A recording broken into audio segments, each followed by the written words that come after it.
Hello everyone, I'm going to show you how to create your very simplified abstract landscape. I'd like you to go outside with your phone and take a snap of your location. So it could be viewing more of your house, but as we've been looking at Brett Whiteley, let's look at some sort of landscape off into the distance. So be that buildings trailing away or hills, whatever. Once you've printed your picture, baking paper. Most kitchens have baking paper over the top, and you are going to carefully start to trace around the shapes. Now I know that there's a little rocky knob up on that hill, and I know that this hill runs behind these trees, so I'll fill that in. And I'll outline this tree here, and I'm going to put it into a time lapse so we can hurry the process up and get to the next step.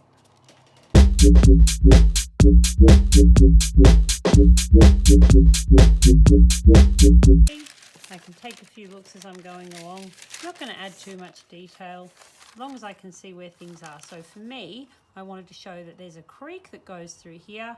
There's a flat over there, and there's the house, and this hill line in the background is important.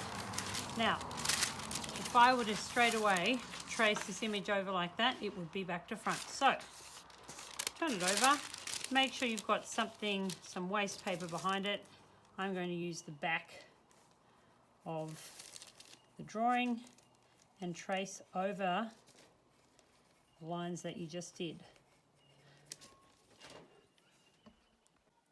Now that I have completed that task, it is time to put my artwork into my visual art journal. So, take a clean page, turn it over so it is the same as my photo. Satisfied that I've got that all in the right place.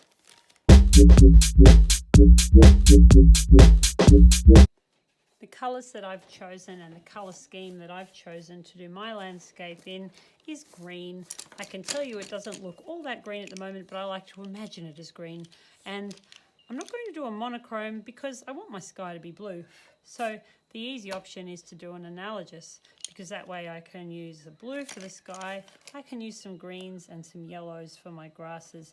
I'll probably use this light yellow closer to the front of the drawing to create a little bit of depth. So even though it is an abstract drawing and we're filling in shapes, not so detailed, we're just using flat colours laid over the top of each other, I still wouldn't mind giving off a little element of depth. So I'm going to pop it into a time lapse and we'll see how I go.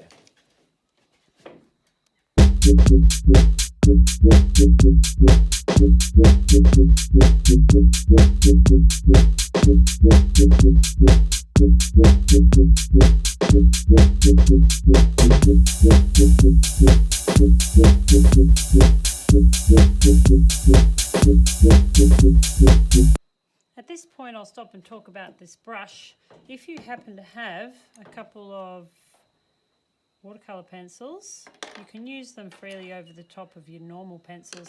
I know not everybody has them, but if you do, sometimes it's worth just running a bit of water over your regular pencils and seeing what happens. And it can pick up a little bit of the lead that you already put on the page, and it can just help to fill an area, really, and adds another tone in a analogous colour scheme.